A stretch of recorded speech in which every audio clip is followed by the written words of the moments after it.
ওই দিকটা হচ্ছে স্বর্গদ্বার, যে স্বর্গদ্বার শ্মশান, স্বর্গদ্বার শ্মশান থেকে লাইট হাউসের দিকে এগিয়ে এলে এই হোটেল অতিথির পাশে এই যে সরু গলিটা, এই সরু গলিটার ভেতর হচ্ছে আমাদের হোটেল। এই গলি থেকে এসে রাস্তাটা পার হয়ে এই জাস্ট পার হলেই সোজা সমুদ্র। এই হচ্ছে হোটেলটার লোকেশন, খুব ভালো। হোটেলটার লোকেশন এমনিতে খুব ভালো। আপনার নিচে একটা আন্ডারগ্রাউন্ডে একটা বাঙালি রেস্টুরেন্টও আছে। খাবার দাবার দামের সাধ্যের মধ্যে, এবং খাবার দাবার ভালো। কিন্তু তা সত্ত্বেও একটা কারণে আমি রেকমেন্ড করব না, কারণ হোটেলটায় বিছনাতে ছাড় পোকা ভর্তি। আর রুম এরা জীবনে পরিষ্কার করে না, রুমে সারাক্ষণ একটা মোটকা গন্ধ থাকে। ভাড়া নিয়েছিল আমাদের 800 টাকা করে পার ডে। এই হচ্ছে এই হোটেলের রেস্টুরেন্ট, নাম হচ্ছে ভুরিভোজ রেস্টুরেন্ট। এটা মাটির তলায় আছে এদের রেস্টুরেন্টটা, খাবার দাবার ভালো। আর হোটেলটার নাম হচ্ছে হোটেল অ্যাপোলো। এই হোটেলে আপনারা কোনোভাবে এসে থাকবেন না। যদিও আমরা একটা ব্যালকনি দেওয়া রুম পেয়েছিলাম, কিন্তু ছারপোকা নিয়ে ঘুমানো যায় না। এইটা হচ্ছে আমাদের হোটেলের করিডর।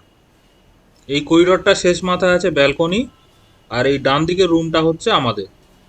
এই ব্যালকনিটা পেয়ে আমাদের সুবিধা হয়েছিল, ভেজা জামা কাপড় শোকানো টোকানোতে খুব সুবিধা হয়েছিল। একটা পুরনো সোফাও আছে। আর এই দেখুন, এদিকে দেখাই, এই দেখুন এই গলি থেকে সোজা একদম সমুদ্র দেখা যাচ্ছে। এত ভালো লোকেশন হোটেলটার, কিন্তু এই ছাড় পোকার ব্যাপারটা না থাকলে, এই দেখুন আমরা ছিলাম 202 নম্বর রুমে। রুমের ভেতরটা দেখিয়ে দিই। রুম এমনি ভিজিব্যালি পরিষ্কার, তবে সারাক্ষণ একটা মোটকা গন্ধ থাকে। আর এই হচ্ছে সেই খাট যেটা ছারপোকা ভর্তি। দুদিন ধরে আমরা খুব জ্বালাতন হয়েছি, রাতে ঘুমাতে পারিনি। আর এই হচ্ছে জলের ব্যবস্থা, 20 টাকা করে একটা ড্রাম বসিয়ে দিয়ে যায়। ঠিকই আছে।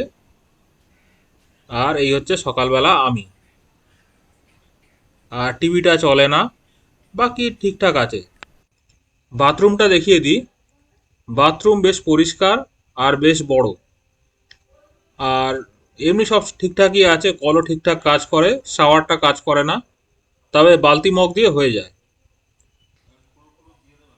আজকে ভোরবেলা খানিকটা রাত থাকতেই সমুদ্রের ধারে হাঁটতে বেরিয়েছিলাম। আর হাঁটতে বেরিয়ে কি দেখলাম জানেন? সকালবেলা সমুদ্রের ধারে হাঁটতে গিয়ে দেখি একটা অলিভ রিডলে কচ্ছপ মরে পড়ে আছে। কি কারণে মরেছে জানি না, তবে অলিভ রিডলে কচ্ছপ আমি কখনো কাছ থেকে দেখিনি। এই ফেব্রুয়ারি মাসে এরা দলে দলে গাহিরমাথা সি বিচ, উড়িষ্যাতেই, আর নয়তো ঋষিকুল্লা নদীর যে সি বিচ, ওইখানে এরা ডিম পাড়তে আসে। এরা সম্ভবত ভুল করে পুরীর দিকে চলে এসেছিল। আর এরা রাতে এসেছিল, আর কুকুরে মনে হচ্ছে এদেরকে কামড়ে মেরে ফেলেছে। অন্তত এদের মুখের ক্ষত দেখে তাই মনে হচ্ছে। কিছুটা দূরে দূরে অন্তত 10-12টা কচ্ছপকে আমি মরে পড়ে থাকতে দেখলাম। এদের সাইজ যে এত বড় হয় আমার কোনো ধারণা ছিল না। আর এদের পিঠের খোলসটা দেখলাম চামড়ার মতো অনেকটা। সকাল সকাল জেলেরা মাছ ধরে নিয়ে চলে এসেছে, আর বাঙালিরা তাকে ঘিরে ধরেছে। বাঙালি ছাড়া এই মাছের ক্রেজ আর অন্য কোথাও দেখতে হবে না। জাল থেকে এই সব মাছ বেরিয়েছে, তবে বেশিরভাগ লোকই কৌতূহল নিয়ে দেখছে, কিনছে খুব কম। কারণ এরা যা দাম বলছে তার তুলনায় হোটেলে কিনে খাওয়া সস্তা। মাছের সঙ্গে অল্প কিছু কাঁকড়াও উঠেছে। তবে মাছ বিক্রিটা এদের আসল উদ্দেশ্য নয়। এরা হচ্ছে মাছ দেখিয়ে লোকজনকে টেনে আনে, আর এখানে এই শাঁখ বিক্রি করে। আর হচ্ছে সঙ্গে লাল নীল পাথর, শাঁখা পলা বলে এসব বিক্রি করে। তবে আপনি যদি জানেন তবেই কিনবেন, না হলে আপনি অবশ্যই ঠকবেন এখানে। চেষ্টা করবেন এখান থেকে না কিনতে। এরপর সকাল সকাল স্নান টান সেরে পুরীর জগন্নাথ দর্শনে চললাম। ভিতরে ছবি ভিডিও তো কিছুই করতে দেয় না, তাই বাইরে থেকেই কটা সেলফি আর ছবি তুললাম। তারপর ভেতরে জগন্নাথ দেবের দর্শন করে এলাম।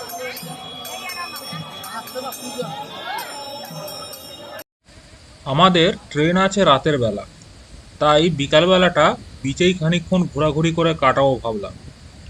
আর এই ঘোরাঘুরি করতে গিয়ে আবিষ্কার করলাম যে পুরীতে যে লাইট হাউসটা আছে সেটার মাথায় ওঠা যায়। এই হচ্ছে পুরীর লাইট হাউসের গেট। আর এই গেট দিয়ে একটুখানি ঢুকলেই হচ্ছে একটা সাজানো বাগান। আর বাগানের মাঝখানে হচ্ছে এই হচ্ছে আপনার লাইট হাউস, মোটামুটি 4 তলা উঁচু।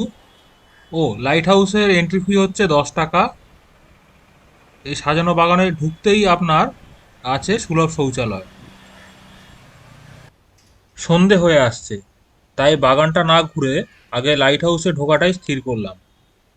লাইট হাউস মোটামুটি 4 তলা উঁচু, উঠতে অসুবিধা হওয়ার কথা নয়। আর যেটা দেখলাম, লিফট নেই লাইট হাউসে। এই ভেতরে রয়েছে আপনার গোল করে ঘোরানো সিঁড়ি। এই ঘোরানো সিঁড়ি দিয়ে উঠতে হবে। আর লাইট হাউসের ভেতরে এই ফলকে লেখা আছে দেখলাম লাইট হাউসের স্পেসিফিকেশান, আলোর জোর কতটা, কি মোটর, কত উঁচু, এইসব যেটা আমি বুঝি না।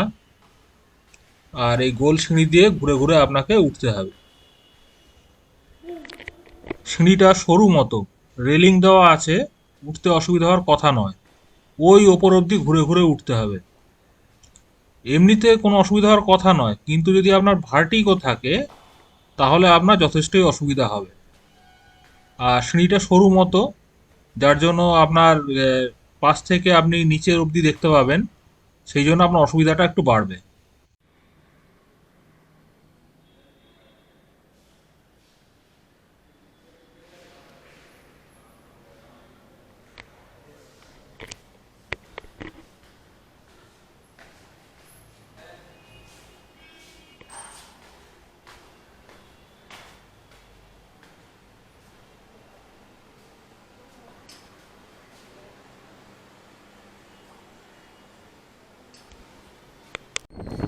এবার লাইট হাউসের ওপর থেকে পুরী বিচ আর তার আশেপাশের হোটেলগুলোর একটা 360 ভিউ আপনাদের দেখাবো।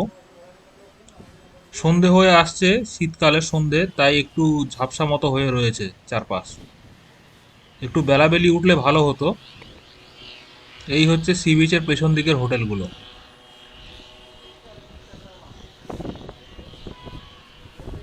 ওইদিকে আরো হোটেল আছে, কিছু হোটেলে সুইমিং পুল আছে। ওইদিকে দূরে দূরে আরো রাস্তা, আরো হোটেল। আর হচ্ছে এইদিকে হচ্ছে স্বর্গদ্বারের দিকের বিচটা। ওপর থেকে একটু অন্যরকমই লাগছে। এখানে চলছে মোটরাইজড প্যারাগ্লাইডিং, 3 মিনিটে 3000 টাকা, এটাই হচ্ছে রেট। এই হচ্ছে লাইট হাউসের এন্ট্রান্স। আর এই লাইট হাউসের পাশেই রয়েছে দত্ত ভিলা। এত সুন্দর বাড়ি এতটা জায়গা নিয়ে সমুদ্রের ধারে, কিন্তু কেউ থাকে না, এটাই বেশ অবাক করার বিষয়। সূর্য বেশ কিছুক্ষণ আগে অস্ত গিয়েছে। আর একটু আগে এলে ওপর থেকে খুব সুন্দর একটা সানসেটের ভিউ পাওয়া যেত। আর এই হচ্ছে লাইট হাউসের পেছন দিকের একটা প্রাইভেট প্রপার্টি, একটা প্রাইভেট হোটেল। আপাতত কেয়ারটেকাররা তাই বল। এর পরের বার পুরী ঘুরতে এলে তাহলে লাইট হাউসটা অবশ্যই ঘুরে যাবে। ওপর থেকে পুরীর দৃশ্যটাই একটা আলাদা লাগে। আমরা লাইট হাউস থেকে নিচে নেমে এসেছি। আর এই হচ্ছে লাইট হাউসের নিচে এই ছোট পার্কটা। এরপর আর বিশেষ ঘোরাঘুরি করিনি। হোটেলে ফেরত চলে এসেছিলাম, কারণ রাতের বেলা ট্রেন ধরতে হবে।